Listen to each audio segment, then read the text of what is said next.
తులరాశి జాతకులకు వెంకటేశ్వర స్వామి అనుగ్రహం ఉంది. కానీ ఇలా చేయండి, సకల దోషాలు తొలగిపోతాయి. వెంకటేశ్వర స్వామి అనుగ్రహంతో మీకు శివయ్య మీద భక్తి ఉంటే వీడియోని లైక్ చేయండి. కలియుగ ప్రత్యక్ష దైవం వెంకటేశ్వర స్వామి అనుగ్రహంతో మీ జీవితంలో సకల దోషాలు కరిగిపోతున్నాయి. పితృదోషం, రుణబంధాలు, నాగదోషము, స్త్రీ దోషము, అనవసరమైన భయాలు ఇలా ఒక్కొక్కటిగా తొలగిపోతాయి.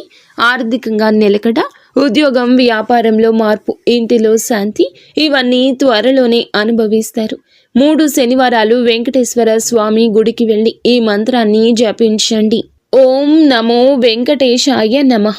ఈ యొక్క మంత్రాన్ని 11 సార్లు ఉచ్చరించండి. మీకు ఇంకా ఇతరత్ర ఎటువంటి సమస్యలు, సంతాన సమస్యలు, భార్యాభర్తల సమస్యలు, స్త్రీ పురుష వశీకరణం కూడా చేయగలరు మా గురువు గారు. 3 రోజుల్లో పరిష్కారం లభించును. నమ్మకంతో సంప్రదించండి.